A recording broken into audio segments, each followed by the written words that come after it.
આપણું નહીં ચાલે. તો તમે મત લેવા નતા ગયા ભાજપ આજે હું બાવળાની ટીમ અને સાણંદની ટીમ સાથે બાવળાની અંદર જે રવિવારે વરસાદ ખૂબ વરસ્યો છે એના હિસાબે જે પાણી ભરાયેલા છે એટલે આપણી આમ આદમી પાર્ટીની ટીમો આવે છે, લોકોને આપણે ઉજાગર કરીએ છીએ અને આજ 6 દિવસ થયા છતાં પણ પાણી ઓસર્યું નથી. એટલે આજે અમે ફરીથી આવ્યા છે.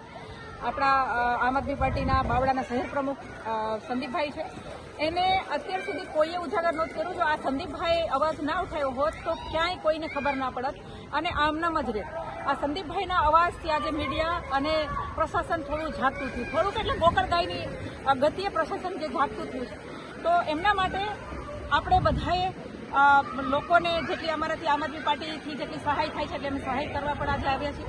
હવે અહીંયાથી અમે લોકો શેલ્ટર હાઉસ જઈશું અને શેલ્ટર હાઉસમાં લોકોની શું પરિસ્થિતિ છે એ પરિસ્થિતિ અમે જોશું.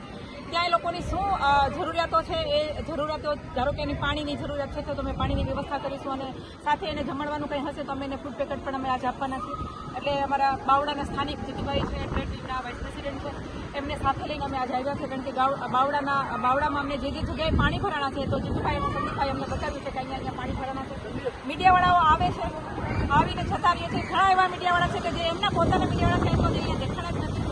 એટલે આજે પરિસ્થિતિ છે તો આજે સમાજને અને સમાજની સાથે સાથે લોકોને હવે બધાને એકદમથી આવવું પડશે. અને લોકો એવું કહે છે કે અમારી પાસે અત્યારે લોકોએ એક્સેપ્ટ કર્યું છે કે અમને ભરમાવીને લોકો વોટ લઈ ગયા છે, પણ આવનાર સમયમાં અમે લોકોને વોટ નથી આપવાના. પણ એ તો હજી 5 વર્ષની વાત છે કે 5 વર્ષની અંદર તો આ લોકો કેટલા ભાજપ અને કોંગ્રેસ કેટલા એના ઘર મળશે એની કોઈ કલ્પના નથી.